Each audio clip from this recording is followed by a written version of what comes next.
The gunshot cracked through the crisp Montana air as Grace Ashford fled through the shadowy pines, her breath coming in ragged gasps. Blood soaked through the sleeve of her once pristine white blouse, but the pain in her arm was nothing compared to the terror of knowing Silas Donovan, and his men were less than a quarter-mile behind her. The year was 1876, and in this lawless stretch of frontier, a woman alone had few allies and even fewer chances of survival. Grace stumbled over a fallen log, her skirts catching on the rough bark. She tore herself free with a desperate yank, leaving behind a strip of fabric and gaining another tear in her already ruined dress. 3 days ago, she'd been the respectable daughter of a shopkeeper in Helena. Now she was running for her life, branded a thief and murderess by the most dangerous man in the territory. Another shot rang out in the distance, closer this time. Grace bit back a sob and pushed her trembling legs to move faster. She knew these woods ended soon, opening onto the sprawling ranch lands of the O'Malley spread. If she could just reach it before Donovan's men caught up to her. The trees thinned, and she burst out into the fading daylight. Ahead lay rolling grassland, and beyond that, smoke curled from a chimney. A ranch house. Hope surged through her exhausted body as she staggered forward. Then she saw him. A lone rider was approaching from the west, his tall form silhouetted against the setting sun. He rode easily, confidently, one hand resting on his thigh while the other held the reins loosely. A black Stetson shaded his features, but even at this distance, Grace could tell he was watching her. She froze, torn between the devil she knew behind her and the stranger ahead. Before she could decide, shouts erupted from the forest edge. Donovan's men had spotted her. The rider's posture changed instantly. He snapped to attention, urged his horse forward with a sharp command, and closed the distance between them with astonishing speed. As he drew near, Grace saw a face weathered by sun and wind, piercing blue eyes under the brim of his hat, and the glint of a badge on his vest. "Help me," she gasped as he pulled his mount to a stop beside her. "Please." Gabriel O'Malley had been a lawman long enough to recognize trouble when it came barreling out of the forest, wearing a torn dress and terror in its eyes. The woman before him couldn't have been more than 22 or 23, with honey blonde hair escaping from what had once been an elegant updo.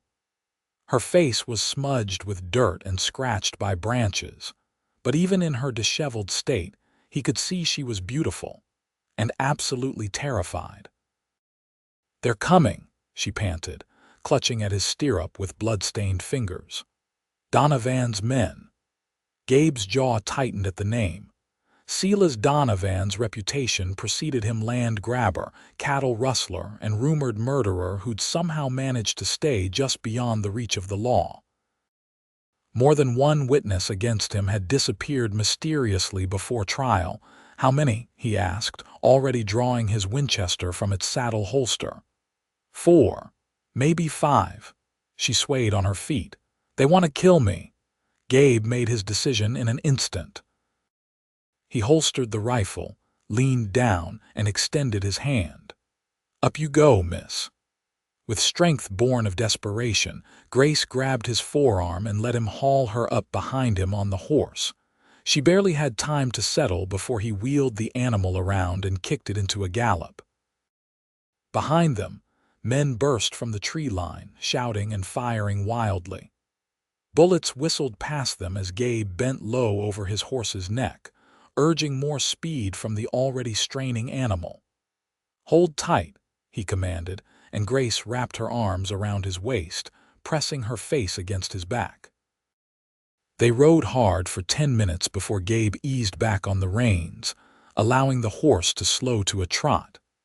They'd reached a shallow draw that offered some cover, and he guided them along it, keeping a wary eye on their back trail. "I think we've lost them for now," he said, turning slightly in the saddle to look at her. But they'll pick up our trail soon enough. My ranch is just over that ridge. We can make it there before dark." Grace nodded wearily against his shoulder. The adrenaline that had kept her going was ebbing away, leaving her light-headed and shaky. "Thank you," she whispered. "Don't thank me yet," Gabe replied grimly. "Donovan isn't a man who gives up easily. I need to know what you did to rile him up so badly." "I didn't do anything," she said, her voice breaking. "He killed my father." Gabe fell silent at that, processing her words as they continued toward the ranch. He'd heard about a shopkeeper murdered in Helena a few days back but hadn't connected it to Donovan. If what she said was true, this was far more serious than he'd first thought. As they crested the ridge, Gabe's ranch came into view, a modest but well-built house, a large barn, and several outbuildings spread across a verdant valley. Two cowboys were driving cattle into a pen near the barn, and smoke rose steadily from the house chimney. "That's home," Gabe said, urging his horse down the slope. "My foreman, Henry, and one of my hands, Joe, are the only ones there besides my housekeeper, Mrs. Winters. They're good people. You'll be safe with us." Grace said nothing, but her grip on his waist tightened momentarily in acknowledgement. She was barely hanging on, both physically and emotionally, and Gabe found himself strangely moved by her quiet strength. As they approached the ranch yard, one of the cowboys spotted them and called out a greeting that died on his lips when he saw Grace. The older of the two men, Henry, Gabe presumed immediately abandoned the cattle and strode toward them, his weathered face creased with concern. "Trouble, boss?" he asked, eyeing Grace's bloodied arm and tattered clothing. "Donovan's men," Gabe replied tersely, dismounting and then reaching up to help Grace down. She swayed dangerously when her feet touched the ground, and he steadied her with a hand at her elbow. "They'll be on our trail soon. Get Joe to keep watch from the north ridge.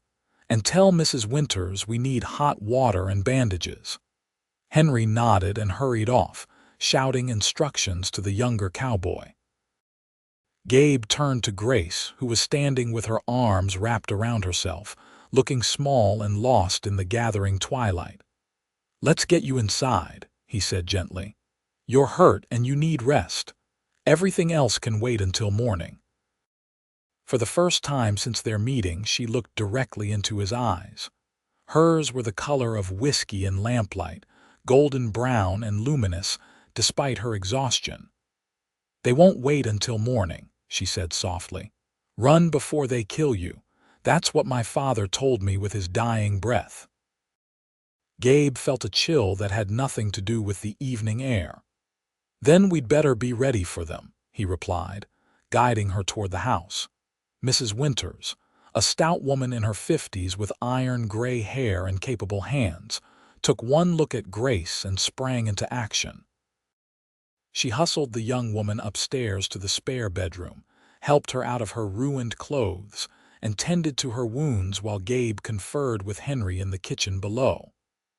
"Donovan's stepping up his game," Henry murmured, accepting a cup of coffee from Gabe. "Going after folks in town now." "That ain't like him." "No, it isn't," Gabe agreed, rubbing his stubbled jaw thoughtfully. "Must be something valuable at stake.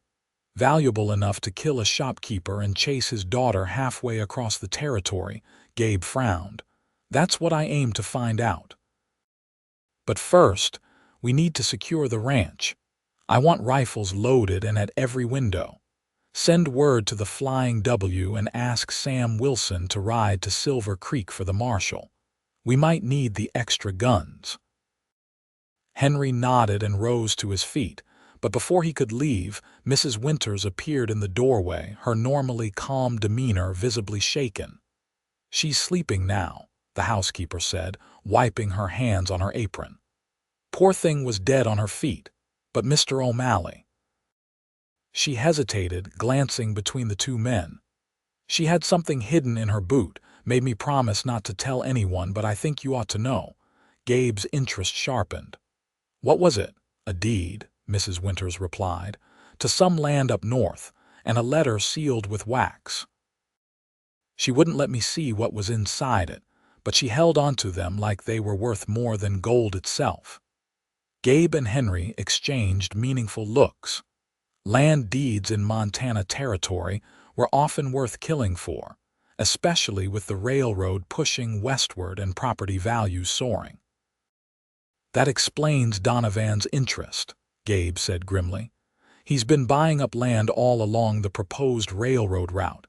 If her father had property that stood in his way, he'd remove the obstacle, Henry finished, just like he tried to do with the Anders family last spring. Gabe nodded, his expression hardening. Only this time he didn't count on the daughter getting away with the evidence. He turned to Mrs. Winters. Did she say anything else? Just that her name is Grace Ashford and her father was Thomas Ashford, who owned the general store in Helena. Mrs. Winters twisted her apron nervously. And she kept saying something about running before they kill you. She's terrified, Mr. O'Malley. She has good reason to be, Gabe replied, rising to his feet. I'm going to check the perimeter. Henry, get those rifles distributed. Mrs. Winters, stay with Miss Ashford. If she wakes, let me know immediately. As night fell over the ranch, Gabe paced the boundaries of his property, alert for any sign of Donovan's men. The moon rose, casting silver light over the grassland and creating long shadows that played tricks on the eyes. But the hours passed without incident, and by midnight, Gabe began to wonder if they'd managed to throw off their pursuers after all. He was making one final circuit around the barn when movement near the main house caught his eye. A slight figure in a borrowed nightgown and shawl stood on the porch, golden hair gleaming in the moonlight. Grace. Gabe approached quietly, not wanting to startle her. She turned at the sound of his footsteps, one hand clutching the shawl closed at her throat. You should be resting, he said, stopping at the bottom of the porch steps. I couldn't sleep, she replied, her voice low, not knowing they're out there somewhere. Gabe climbed the steps and joined her at the porch railing, maintaining a respectful distance. No sign of them yet. We might have bought ourselves some time. Grace shook her head, gazing out at the moonlit landscape. Donovan won't give up, not until he has what he wants. The deed. Gabe asked quietly. She stiffened, then sighed, her shoulders slumping in resignation. Mrs. Winters told you. She was concerned for your safety, we all are. He turned to face her fully. Miss Ashford, I can't help you if I don't know what we're dealing with. Grace was silent for a long moment, then reached into the pocket of her borrowed shawl and withdrew a folded parchment and a sealed letter. My father's land, she said, handing him the deed. 300 acres along Swift Creek. The railroad's planning to build a depot there next year. Gabe examined the document in the moonlight. The land was indeed strategically located, and with a railroad depot, it would be worth a small fortune. And the letter, proof that Donovan tried to force my father to sell, along with threats he made. She touched the wax seal bearing the impression of a small key. My father kept meticulous records of all their interactions. When Donovan realized what my father had documented, her voice faltered. He killed him, Gabe finished softly. Grace nodded, a single tear tracking down her cheek. I was in the storeroom when they came, 3 men, Donovan leading them. They demanded the deed and all of my father's papers. When he refused, Donovan shot him. Her voice broke. I heard everything. My father knew I was there. His last words were for me, run, Gracie, run before they kill you too. Gabe's hand tightened on the porch railing. So you took the deed and the evidence and escaped. Through the back window, she confirmed. I've been running for 3 days. They caught up with me twice. The second time, one of them grazed my arm with a bullet. She touched her bandaged arm absently. I thought I was going to die in those woods until I saw you. The vulnerability in her voice stirred something in Gabe's chest. He'd seen plenty of suffering in his years as a lawman, but something about Grace Ashford's quiet courage moved him deeply. "You're safe now," he said, surprising himself with the fierceness in his tone. "I won't let Donovan or his men harm you." Grace looked up at him, moonlight silvering her features and turning her eyes to liquid gold. "Why would you risk your life for a stranger?" "Because it's the right thing to do," Gabe replied simply. Then, with a slight smile, he added, "And because Silas Donovan and I have unfinished business of our own." Before Grace could ask what he meant, a flicker of movement at the edge of the property caught Gabe's attention. He stiffened, eyes narrowing as he scanned the darkness. "Inside," he said quietly but firmly, placing a hand at the small of Grace's back to guide her toward the door. Now, they had barely reached the threshold when the first shot rang out, splintering wood beside Gabe's head. He shoved Grace through the doorway and drew his revolver in one fluid motion, firing back at the muzzle flash in the distance. "Henry!" he shouted, and almost immediately the foreman appeared from the kitchen, rifle in hand. "South pasture," Gabe directed, ducking as another bullet shattered a window. "At least two of them. Get Mrs. Winters and Miss Ashford to the root cellar." Henry nodded grimly and hurried toward Grace, who stood frozen in the hallway. "Come along, miss," he said, taking her elbow. "There's a safe place below the house." "Wait," Grace protested as Henry tried to lead her away. "Mr. O'Malley will be fine," Henry assured her, though his eyes betrayed his concern. "He's handled worse than Donovan's thugs before." More gunfire erupted outside, and Gabe moved swiftly to a window, keeping to the side as he peered out. He could make out at least 3 figures using the cover of the corral fence to approach the house. "Gabriel," Grace called, breaking free of Henry's grip and rushing back to Gabe's side. "They'll kill you. We should run while we still can." Gabe spared her a quick glance, struck by her use of his full name and the genuine fear in her eyes, not for herself but for him. "Not without you in my arms," he said with a grim smile, "and I don't plan on dying tonight." He turned to Henry. "Get them to safety. Then find Joe and circle around behind those bastards. I'll keep them occupied from here." With obvious reluctance, Grace allowed herself to be led away, casting one last worried look at Gabe before disappearing down the hallway with Henry and Mrs. Winters. Alone now, Gabe settled into the familiar rhythm of combat. He moved from window to window, firing methodically, forcing Donovan's men to keep their heads down. He counted 3 distinct return fire positions, not as many as he'd feared, but still dangerous odds. Minutes stretched into what felt like hours as the firefight continued. Gabe was conserving ammunition, taking careful shots, when a movement to his right caught his attention. A 4th man, previously unseen, had managed to reach the side of the house and was attempting to force open a window. Gabe cursed under his breath. He'd miscounted, and now one of Donovan's men was about to breach the house. He shifted position, aiming carefully, but before he could fire, the intruder jerked backward with a cry of pain. A rifle shot echoed from the direction of the barn. Henry or Joe had spotted the threat. The momentary distraction cost Gabe. A bullet smashed through the window nearest him, sending glass shards flying. Something hot sliced across his left temple, and warm blood trickled down his face. He ducked lower, blinking away the blood that threatened to obscure his vision. Outside, the attackers had fallen silent.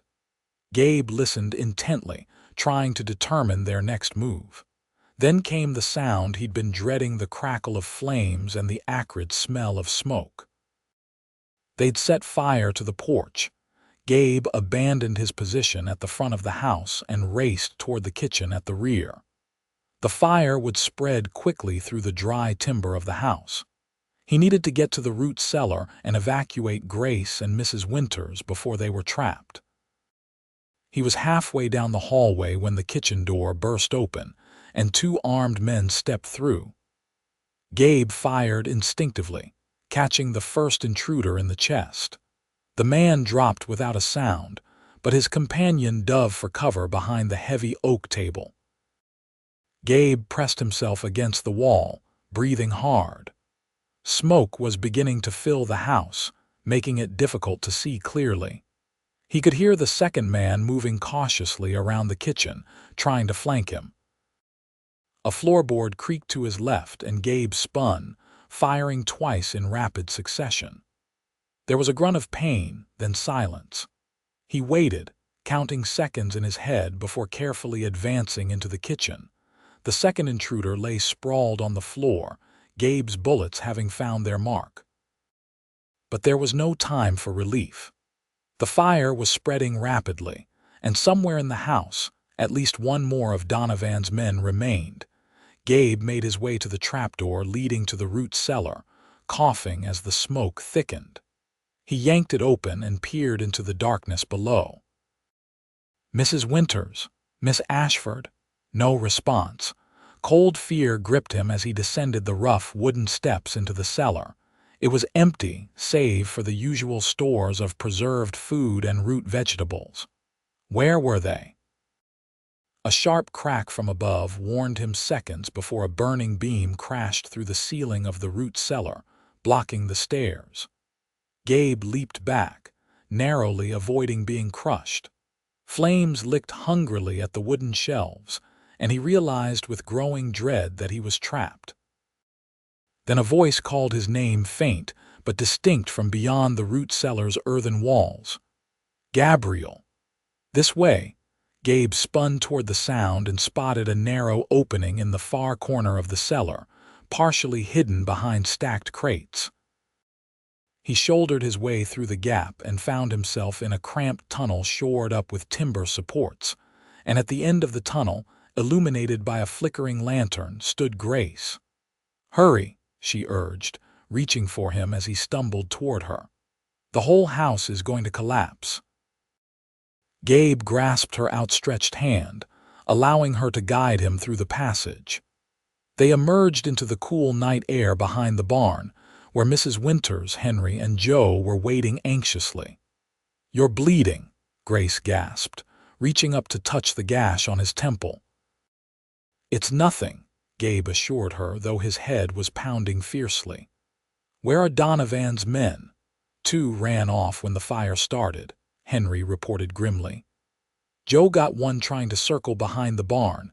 That leaves one unaccounted for, besides the two you took care of in the house." "Donovan himself," Grace whispered, her face pale in the light of the burning house.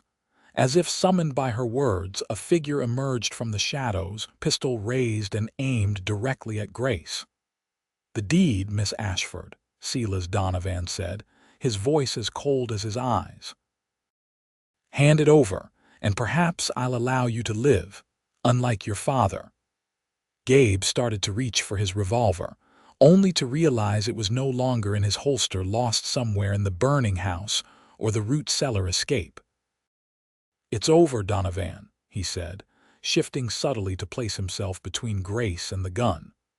"The marshal is on his way, and there are witnesses now to add to your charges." Donovan's thin lips curved in a humorless smile. "Witnesses can have unfortunate accidents, O'Malley. As your burning ranch demonstrates." His gaze shifted to Grace. "The deed and the letter, girl, now." Grace stepped forward, ignoring Gabe's attempt to hold her back. "You murdered my father," she said, her voice steady despite the fear Gabe could see in her eyes.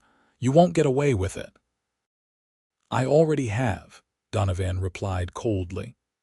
Now, for the last time, the crack of a rifle shot cut him off. Donovan staggered, a look of surprise crossing his features as he glanced down at the spreading red stain on his chest. Then he crumpled to the ground. Joe lowered his rifle, smoke still curling from the barrel. "Saw him sneaking up on you," the young cowboy explained. Figured he wasn't here for a friendly chat. Gabe let out a breath he hadn't realized he was holding and placed a steadying hand on Grace's shoulder. She was trembling beneath his touch, the brave facade finally cracking now that the immediate danger had passed.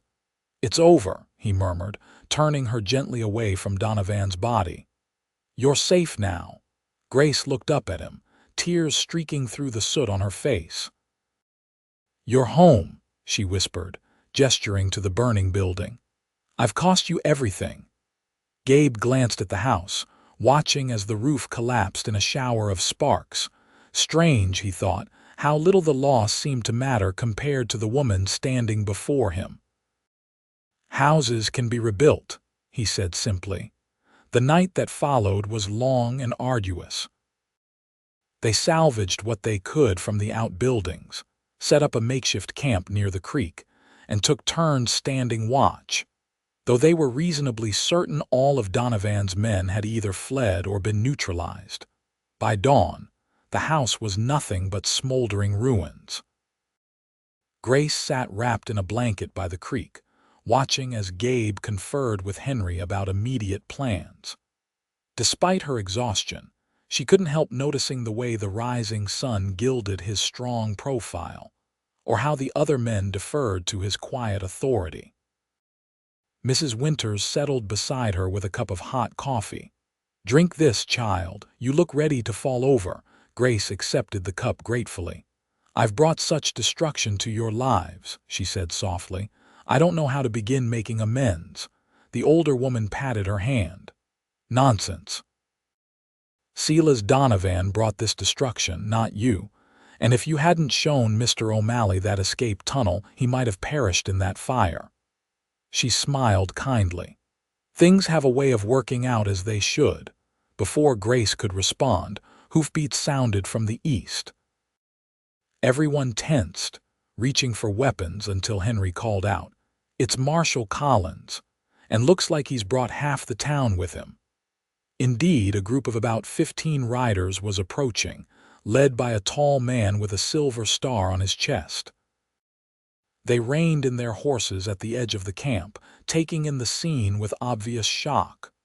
"Good God, Gabe," the marshal exclaimed, dismounting. "What happened here?" Gabe stepped forward to greet him. "Donovan happened, Bill. He and his men tried to kill Miss Ashford here and burn us out when we gave her shelter." Marshal Collins turned his attention to Grace, his expression softening slightly. "Miss Ashford, I heard about your father. You have my condolences." "Thank you, Marshal," Grace replied quietly. The marshal surveyed the destruction again, shaking his head. "Where's Donovan now?" "Dead," Gabe said flatly. "Along with 3 of his men, the rest fled." "I'll send riders after them," Collins promised. "We'll round them up before they reach the territory line." He gestured to the men he'd brought with him. "In the meantime, we've brought supplies and willing hands. Silver Creek takes care of its own, Gabe." For the first time since Grace had met him, Gabe looked genuinely moved. "I appreciate that, Bill." What followed was a flurry of activity as the townspeople organized themselves into work parties. Some began clearing debris from the house site. Others set up proper tents and a cooking area, and a few rode out to round up scattered cattle that had fled during the attack. Grace found herself helping Mrs. Winters organize supplies, grateful for the distraction of practical tasks. Occasionally, she would catch Gabe watching her from across the camp, his expression unreadable, before he turned back to whatever task occupied him. By midday, Marshal Collins had taken her official statement about her father's murder and Donovan's pursuit. He accepted the sealed letter as evidence and assured her that the deed to her father's land was now legally and securely hers. "What will you do with it?" he asked curiously. Grace hadn't considered the question before. The land had been her father's dream, a place to build a new life away from the memories of her mother's death from tuberculosis 5 years earlier. Now, it represented both his legacy and the cause of his murder. "I don't know," she admitted. I haven't thought beyond surviving long enough to see justice done. The marshal nodded sympathetically. Well, you have time to decide now. Donovan's dead, and his men will face the hangman's noose. Your father's killer has paid for his crime. Yet as Grace watched the activity around her, the community coming together to help rebuild what had been lost, she felt oddly hollow. Justice had been served, yes, but at what cost? Gabe's home destroyed, lives risked and lost, all because of a piece of paper she carried. Evening found her sitting alone by the creek again, watching the water flow past, steady and unconcerned with human troubles. She heard footsteps approaching but didn't look up, somehow knowing it was Gabe. He settled beside her on the grassy bank, close but not touching. For a while, they sat in companionable silence, listening to the sounds of the camp behind them gradually quieting as people retired for the night. The marshal says you're free to return to Helena whenever you wish, Gabe finally said. He's assigned 2 deputies to escort you safely back. Grace nodded, still watching the water. There's nothing for me there now. The store was all we had. I suppose I could sell it along with the land. She trailed off, the future stretching before her uncertain and daunting. Or you could stay, Gabe said quietly. Now she did look at him, searching his face in the fading light. Stay? Here? Silver Creek could use a new general store, he said, his tone deliberately casual. And I happen to have property in town that would suit the purpose. Grace stared at him, trying to discern his meaning. Why would you do that for me? Gabe turned to face her fully, and the intensity in his blue eyes made her breath catch. Because in the day and a half I've known you, Grace Ashford, I've seen more courage and integrity than in most people I've known for years.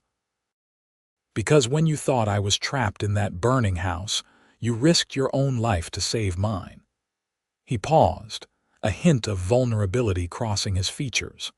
And because the thought of you leaving already feels like losing something precious I've only just found. Grace's heart thundered in her chest. We barely know each other, she whispered, though something deeper than logic was responding to his words. I know enough, Gabe replied, reaching out to tuck a strand of hair behind her ear, his fingers lingering against her cheek. I know you're the kind of woman a man would be proud to build a life with. Everything else we can learn together, if you're willing. The tenderness in his touch and the sincerity in his voice broke through the protective walls Grace had erected around her heart. Tears filled her eyes, not of sorrow this time, but of a tentative, fragile hope. I have nothing to offer you, she said. My father's land is worthless to me without him. I'm not asking for your land, Gabe said with a gentle smile, just for a chance to see where this road might lead us. Grace looked into his eyes and saw something she hadn't dared hope for since her father's death. A future. Not one built on revenge or justice, but on the possibility of happiness. I would like that, she whispered, and was rewarded with a smile that transformed Gabe's solemn face, making him look younger and unburdened. Slowly, giving her every chance to pull away, he leaned forward. His lips met hers in a kiss so tender it made her heart ache. His hand cradled her face as if she were something infinitely precious, and Grace found herself responding with a depth of feeling that surprised her. When they finally parted, both slightly breathless, Gabe rested his forehead against hers. I should probably have asked permission for that, he murmured. Grace smiled, feeling truly light for the first time in days. I would have granted it. A companionable silence fell between them, broken only by the gentle sounds of the creek and the distant murmur of voices from the camp. The future still held uncertainties: a home to rebuild, a store to establish, a relationship to nurture, but for the first time since her father's murder, Grace felt the stirrings of genuine hope. We should head back, Gabe said eventually, rising and offering her his hand. It's getting cold and you need rest. Grace allowed him to help her to her feet but didn't immediately release his hand. Thank you, she said softly, for everything. Gabe's fingers tightened around hers. No need for thanks between us, he replied. Not ever. As they walked back to camp together, Grace felt a sense of rightness, as if the terrible journey that had begun with her father's murder had somehow, against all odds, led her exactly where she was meant to be. The weeks that followed were a blur of activity. The people of Silver Creek, touched by Grace's story and loyal to Gabe, rallied around them. A new house rose on the foundation of the old one, larger and sturdier than before. The barn was repaired, cattle rounded up, and gradually the O'Malley ranch returned to functioning order.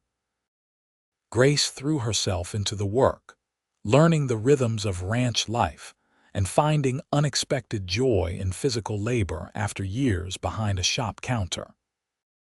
Mrs. Winters took her under her wing, teaching her to cook on a ranch scale and manage a household larger than the modest apartment above her father's store. Gabe watched her transformation with undisguised admiration. The fragile, terrified young woman he'd found fleeing through the forest had blossomed into a capable, confident partner. They worked side by side during the days, rebuilding what had been lost, and in the evenings they sat together on the new porch, talking long into the night. He learned about her childhood in St. Louis, her mother's long illness, and her father's decision to seek a fresh start in Montana territory. She discovered his history as a Union soldier at 17, too young to have fought for long but old enough to have seen the worst of humanity, and his journey west, afterward seeking peace, he hadn't found until he established his ranch. As summer faded into autumn, the new house was completed enough to be habitable, though finishing touches would continue through the winter. On the day they moved in from the temporary cabins they'd been using, Gabe surprised Grace with a small wrapped package. "What's this?" she asked, turning the brown paper parcel in her hands. "Open it and see," he replied, trying and failing to suppress a smile. Grace carefully unwrapped the paper to reveal a small brass key on a blue ribbon. "A key to the storefront in town," Gabe explained. "I had the deed transferred to your name yesterday. It's yours, Grace, to do with as you please." Grace stared at the key, then at Gabe, her eyes wide with disbelief. "Gabriel O'Malley, you can't just give me a building."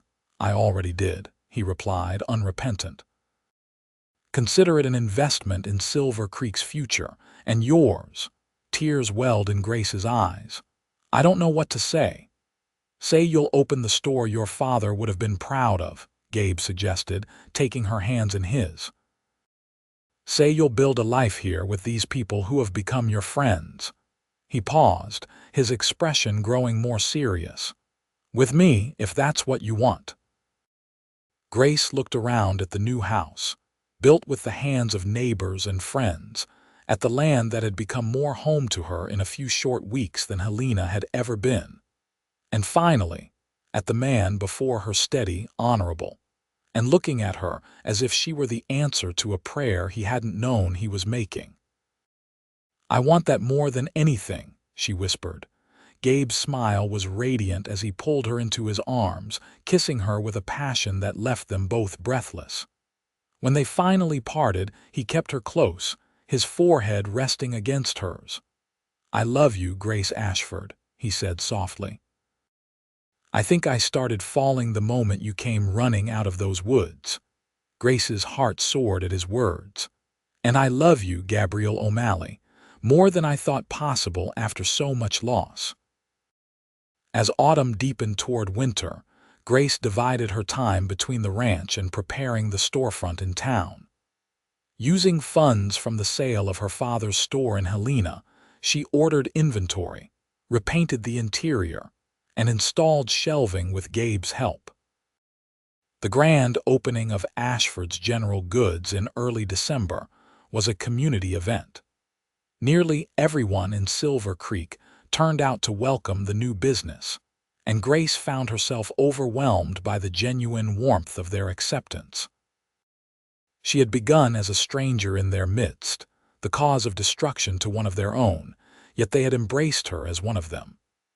That evening, as she and Gabe walked home through the gently falling snow, arm in arm, Grace felt a contentment she had never known before. The store had been a success. The ranch was thriving under their joint care, and the man beside her had become the center of her world. "Penny for your thoughts," Gabe said, noticing her thoughtful expression. Grace smiled up at him.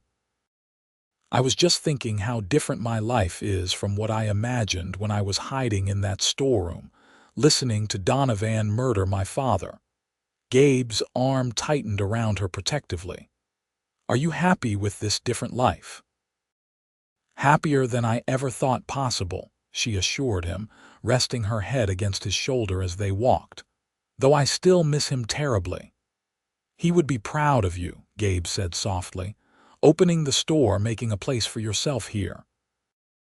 They walked in comfortable silence for a while, the only sound the crunch of their boots in the fresh snow. As they approached the ranch, Gabe suddenly stopped, turning to face her. "I had planned to wait until Christmas," he said, a hint of nervousness in his voice that Grace found endearing. "But I find I don't want to wait another moment." Before she could ask what he meant, Gabe reached into his coat pocket and withdrew a small velvet box. Grace's breath caught as he opened it to reveal a delicate gold ring with a single pearl nestled in the center. "It was my mother's," he explained, his voice husky with emotion. "She made me promise to give it only to the woman who captured my heart completely." He took Grace's gloved hand in his.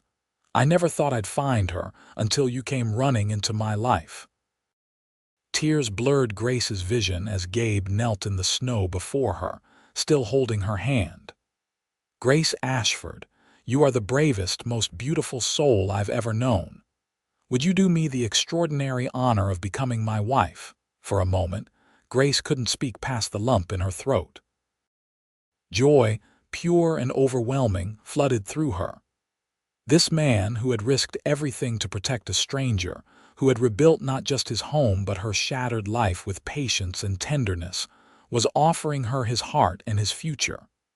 "Yes," she finally managed, her voice breaking on the word. "Yes, Gabriel O'Malley, I will marry you." Gabe's face lit with such happiness that it nearly took her breath away. He slid the ring onto her finger over her glove, promising a proper fitting later, then rose to his feet and swept her into his arms, spinning her around in the snow until they were both laughing and breathless. When he set her down, he kissed her with a reverence that made her feel cherished beyond measure. "I will spend every day of my life trying to deserve you," he vowed. Grace touched his face, memorizing the moment, the snowflakes catching in his dark hair, the warmth of his blue eyes, the love radiating from him. "We deserve each other," she corrected gently. "Two broken people who found wholeness together." They were married on Christmas Eve in the small church in Silver Creek, with Mrs. Winters, Henry, Joe, and what seemed like the entire town in attendance. Grace wore a gown of ivory satin that the town's seamstress had worked day and night to complete, and carried a bouquet of winter greenery and dried roses from Mrs. Winters' garden. Gabe, standing tall and proud at the altar in a new black suit, watched her walk toward him with such naked adoration that several of the townswomen dabbed at their eyes. When she reached him, he took her hands in his touch steadying her nervous trembling. "You are so beautiful," he whispered, for her ears alone. The ceremony was simple but deeply moving. They exchanged vows they had written themselves, promises of love, fidelity, and partnership that reflected the unique journey that had brought them together. When the pastor pronounced them husband and wife, and Gabe kissed her with tender passion, Grace felt as though her heart might burst with happiness. The celebration afterward in the town hall was joyous and boisterous. There was dancing and feasting, toasts and laughter, as the community celebrated not just a wedding but the triumph of love over tragedy, of new beginnings over painful endings. Late in the evening, as the festivities continued around them, Gabe led Grace outside to a small courtyard behind the hall. Snow was falling again, adding to the several inches already on the ground, but neither of them felt the cold.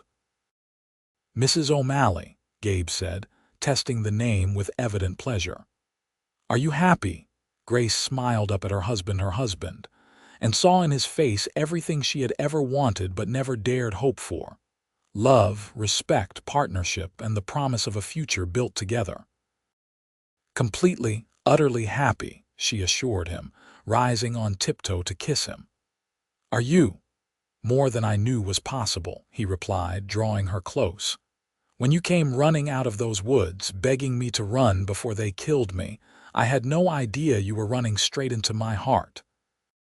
Grace laughed softly, remembering. "Not without you in my arms," you said, "and here I am."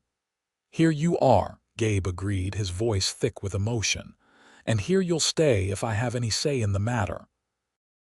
"Always," Grace promised, sealing the vow with a kiss as the snow fell gently around them, blanketing the world in pristine white, a clean slate, a fresh beginning, a promise of all the years to come. Spring came early to Montana territory that year, as if nature itself was celebrating the new life blossoming at the O'Malley Ranch.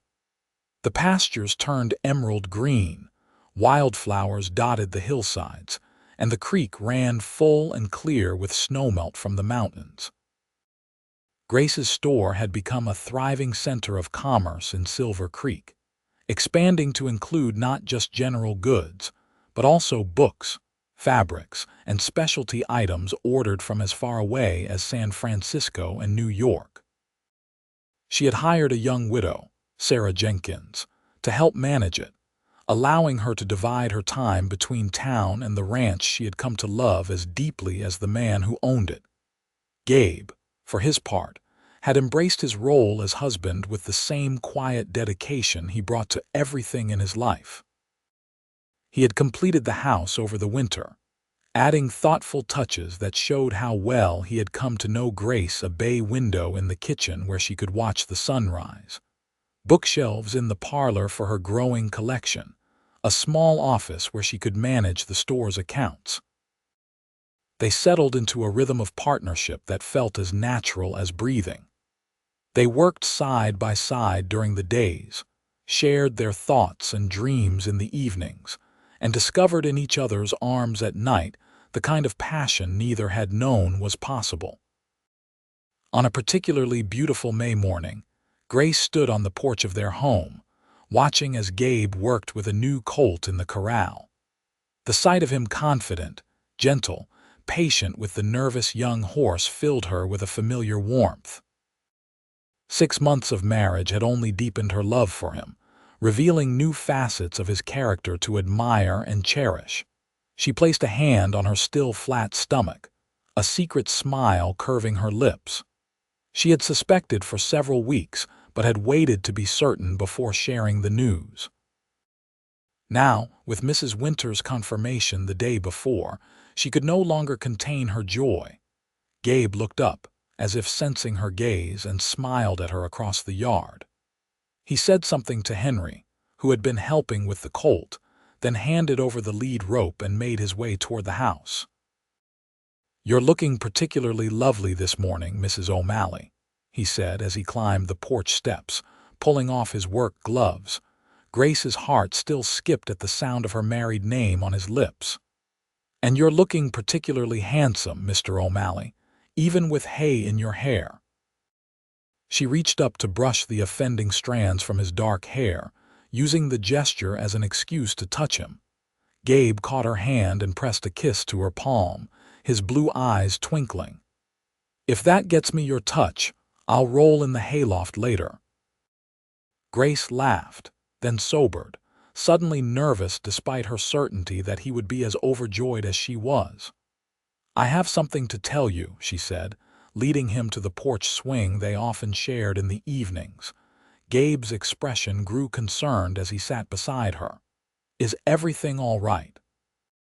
"You're not ill?" "No, nothing like that," she assured him quickly. Taking a deep breath, she placed his hand on her abdomen. "Gabriel, we're going to have a baby. In November, Mrs. Winters thinks." For a moment, Gabe stared at her in stunned silence. Then his face transformed with such wonder and joy that tears sprang to Grace's eyes. "A baby," he whispered, his voice thick with emotion. "Our baby." Grace nodded, her own eyes shining. "Are you happy?" In answer, Gabe gathered her into his arms, holding her as if she were made of the most precious porcelain.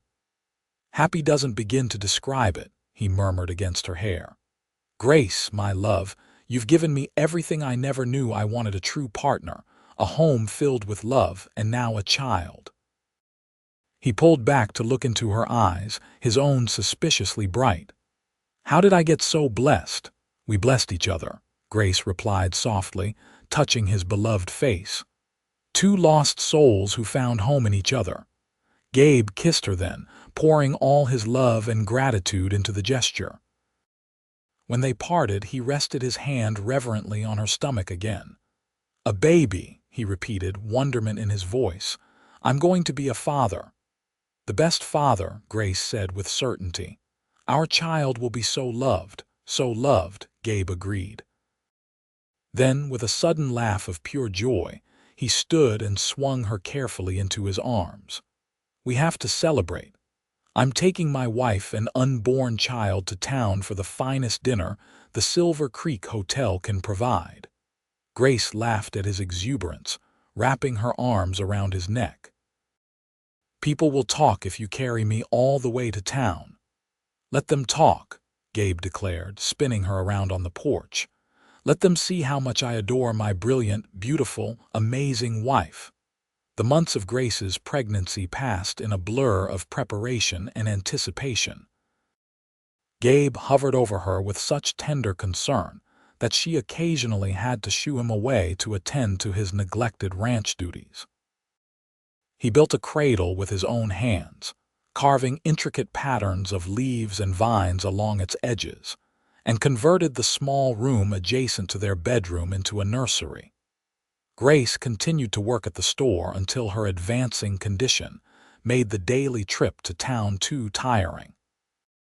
Then she focused her energy on preparing their home for the baby, sewing tiny garments and linens, organizing the nursery, and accepting with gratitude the many gifts that arrived from the townspeople who had embraced her as one of their own. November arrived with an early snowfall that blanketed the ranch in white.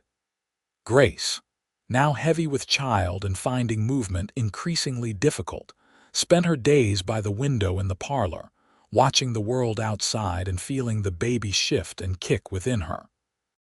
It was on just such a day, with Gabe out checking the cattle before the storm worsened, that Grace felt the first sharp pain. She gasped, clutching her rounded belly as the contraction gripped her. When it passed, she called for Mrs. Winters, who had moved into the ranch house temporarily to be available when the time came. The housekeeper took one look at Grace's face and nodded briskly. "I'll send Joe for the doctor," she said, already moving toward the door. "And Henry to fetch Mr. O'Malley from the north pasture." What followed were hours of increasing pain as Grace's body worked to bring their child into the world. Mrs. Winters stayed by her side, offering comfort and encouragement, while the doctor arrived and made his preparations with calm efficiency. Gabe burst into the house just as a particularly strong contraction seized Grace, his face white with worry and his clothes covered in snow. He rushed to her side, taking her hand and pressing it to his lips. "I'm here, my love," he murmured. "I'm right here." Grace clutched his hand like a lifeline as another wave of pain washed over her. "It hurts," she gasped when she could speak again. Worse than I imagined. You're the strongest person I know, Gabe said fiercely. You can do this. We'll do it together. For hours he stayed by her side, wiping her brow, supporting her through each contraction, whispering words of love and encouragement when her strength flagged. And when the pain seemed unbearable, when Grace felt she couldn't possibly continue, it was Gabe's unwavering faith in her that gave her the courage to push one final time. The cry that filled the room was the most beautiful sound Grace had ever heard. Exhausted, drenched in sweat, she lifted her head to see the doctor holding a tiny, red-faced infant. A boy, the doctor announced, his usually stern features softened with a smile. A fine, healthy son. Gabe made a choked sound beside her, something between a laugh and a sob. A son, he whispered, his voice filled with awe. Grace, we have a son. The baby was cleaned, swaddled, and placed in Grace's arms.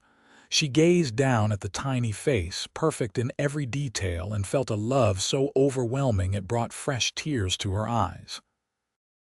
"Hello, little one," she murmured, touching a finger to his velvet cheek. "We've been waiting for you." Gabe sat beside her on the bed, one arm around her shoulders, the other hand gently stroking their son's downy head. "He's perfect," he said, his voice thick with emotion. "Just like his mother." Grace looked up at her husband, seeing in his face the same wonder and love that filled her own heart. "What shall we name him?" Gabe considered the tiny bundle thoughtfully. "Thomas," he suggested after a moment, "after your father, Thomas Gabriel O'Malley." Fresh tears welled in Grace's eyes at the gesture. "It's perfect," she whispered. "He would have been so proud." As night fell over the snow-covered ranch, the new family rested together in the warmth of their bedroom.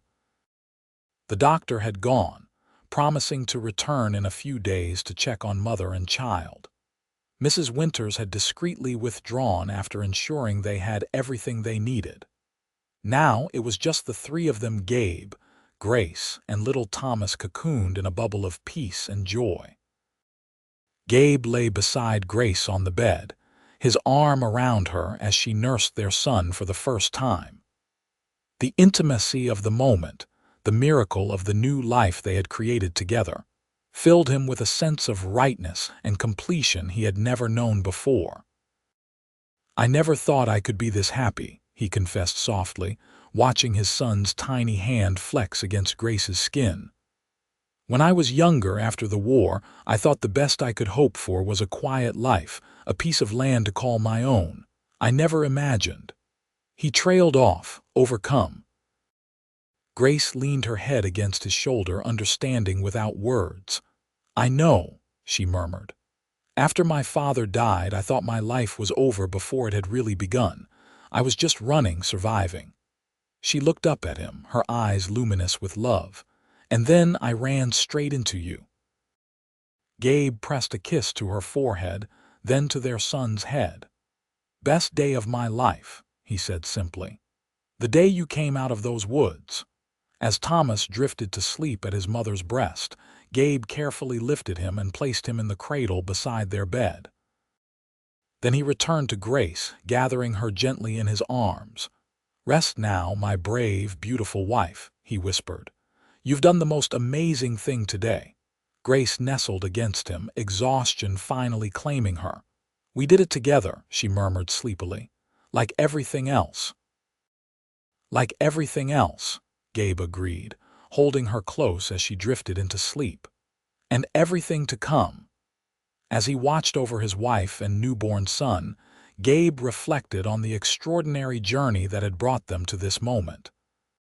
From a chance encounter on the edge of his property, through danger and loss, to the building of a life neither of them had dared to dream possible. "Run before they kill you," Grace had begged that fateful day. "Not without you in my arms," he had replied. And now here they were, safe in each other's embrace, with a new life to love and protect between them. The circle complete, the promise fulfilled in ways neither could have imagined. Outside, snow continued to fall, blanketing the world in pristine white. Inside, in the warmth of their home, the O'Malley family slept peacefully, secure in the knowledge that whatever challenges lay ahead, they would face them as they had faced everything else together. The years passed in a tapestry of joy and challenge, growth and change. Thomas grew from a curious, bright-eyed baby into a sturdy, inquisitive toddler with his father's dark hair and his mother's golden brown eyes. At 3, he became a big brother when Grace gave birth to a daughter they named Elizabeth, after Gabe's mother. Ashford's General Goods expanded to become the largest store in Silver Creek, eventually occupying 3 adjoining buildings on the main street. Grace's business acumen, combined with her genuine care for the community's needs, made it the heart of the growing town. She hired more staff, including several young women who might otherwise have had few opportunities for respectable employment, and became known as a fair and generous employer. Gabe, meanwhile, built the O'Malley Ranch into one of the most successful operations in the territory. He bred horses as well as cattle, developing a line of sturdy, intelligent mounts that were sought after by ranchers and the military alike. When the territorial governor appointed him sheriff of their county, a position he initially resisted, but eventually accepted at Grace's urging, he brought the same steady leadership to law enforcement that he had demonstrated in all other aspects of his life. Through it all, their partnership remained the bedrock of their existence. They faced hardships together: drought years that threatened the ranch, a fire in town that nearly claimed the store, the loss of Gabe's brother in a mining accident in Colorado, and celebrated joys as a family birthdays and anniversaries, Thomas's first day of school, Elizabeth's first words. And always, without fail, they ended each day as they had begun their life together, with an unshakable faith in each other and the love that had transformed them both. On a golden autumn afternoon in 1886, 10 years after their fateful first meeting, Grace stood on the porch of their home, watching as Gabe taught 9-year-old Thomas to rope a practice dummy in the yard.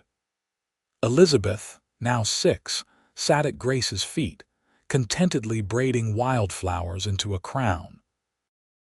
The ranch had grown over the years, with additional buildings, more hands, and expanded pastureland. The house, too, had been enlarged to accommodate their growing family and frequent guests. But the heart of it remained the same: a home built on love, respect, and shared dreams. As she watched her husband and son laughing together, Grace was struck by how far they had come from those terrifying days when she had fled through the forest with Donovan's men on her heels. The memory had faded to a distant shadow, eclipsed by the decade of happiness that followed. Gabe looked up, catching her eye across the yard, and smiled that same smile that still made her heart quicken after all these years. He said something to Thomas, ruffled the boy's hair affectionately, then made his way toward the porch. "What are my beautiful girls up to?" he asked, climbing the steps and pressing a kiss to Grace's cheek before crouching to admire Elizabeth's handiwork. "Making a crown for Mama," Elizabeth explained solemnly, her small fingers deftly weaving stems together. "Because she's the queen of the ranch." "Indeed she is," Gabe agreed with a wink at Grace. "And what does that make me?" Elizabeth considered this seriously. "The king, I suppose, and Thomas is the prince and I'm the princess." "A perfect royal family," Gabe declared, settling the completed crown gently on Grace's head. "There." "Beautiful." Grace touched the simple circlet of wildflowers, oddly moved by the gesture. "More beautiful than any queen's crown," she said, smiling at her daughter. Elizabeth beamed, then spotted her brother attempting a particularly difficult throw. "Thomas is doing it wrong," she announced with the certainty of a younger sibling, and dashed off to inform him of his errors, despite having never thrown a rope herself. Gabe laughed as he watched her go, then turned back to Grace. She's just like her mother, confident, determined, and usually right. Flatterer, Grace accused fondly, making room for him on the porch swing beside her. Thomas is becoming more like you every day, too. That same serious concentration when he's working on something important. Gabe settled beside her, his arm naturally finding its place around her shoulders. He'll make a fine rancher someday, or whatever else he decides to be. They sat in companionable silence for a while, watching their children's antics in the yard. The afternoon sun cast long shadows across the grass, and a gentle breeze carried the scent of pine and late-blooming flowers. "Are you happy, Mrs. O'Malley?" Gabe asked, echoing the question he had asked her countless times over the years on their wedding night after Thomas was born, when she expanded the store on quiet evenings like this one. Grace leaned her head against his shoulder, thinking of the journey that had brought them here. The terror and grief that had marked its beginning, the courage and faith that had sustained its middle, and the love and joy that defined its present. "Completely, utterly happy," she replied, as she always did. Then, turning to look into the blue eyes that had captivated her from the first, she added, "Are you, Sheriff O'Malley?" Gabe's expression softened as he gazed at her, the lines around his eyes crinkling with his smile. "More than I knew was possible," he said, the familiar words as true now as they had been the first time he spoke them. "Every day with you is a gift I never expected to receive." He leaned forward to kiss her, a gesture that had become as natural as breathing yet never lost its power to make her heart race. When they parted, he rested his forehead against hers, their private ritual of connection. "You ever think about that day?" he asked quietly. "When you came running out of the woods?" "Sometimes," Grace admitted, "though it feels like another lifetime ago, like it happened to different people." "In a way it did," Gabe mused. "We've both changed so much since then." Grace nodded, understanding exactly what he meant. That frightened girl running for her life could never have imagined this future. A home, children, a thriving business. She touched his face gently. "You," Gabe turned his head to press a kiss to her palm. And that solitary rancher who'd resigned himself to a life alone could never have dreamed of the family you've given him. The purpose. The love. From the yard came the sound of children's laughter as Thomas finally managed a perfect throw, and Elizabeth applauded despite her earlier criticism. The sun was beginning to set, painting the sky in shades of gold and pink that reflected off the windows of the house they had built together. "You know," Gabe said thoughtfully, watching their children, "when you begged me to run before they killed me, and I said I wouldn't leave without you in my arms, I didn't realize I was making the promise that would define the rest of my life." Grace looked at him curiously. "What do you mean?" "I've never left you," he explained, his voice deep with emotion. "Not in all these years. You've always been right here," he touched his heart, "in my arms, in my heart, in every breath and heartbeat." Tears pricked at Grace's eyes at the simple truth of his words. "And you've always been in mine," she whispered. "My protector, my partner, my love." Gabe drew her closer, and they sat together in the fading light, watching as their children played in the yard of the home they had created, not just the physical structure of wood and stone, but the family they had built with love and commitment, day by day, year by year. As dusk settled over the ranch and Mrs. Winters called from the kitchen that supper was ready, Grace and Gabe rose from the porch swing, hands naturally finding each other's. They walked inside together, as they had countless times before, to join their children at the table, a family forged in adversity but flourishing in love. Their shared history a testament to the power of courage, faith, and the healing magic of hearts that recognize in each other the home they've always sought. And in the quiet of that autumn evening, as they gathered around the table in the warm glow of lamplight, Grace caught Gabe's eye across their children's heads and saw in his smile the same certainty that filled her own heart, that of all the paths their lives might have taken, this one, begun in danger and desperation, but transformed by love into something beautiful and enduring, was exactly where they were meant to be.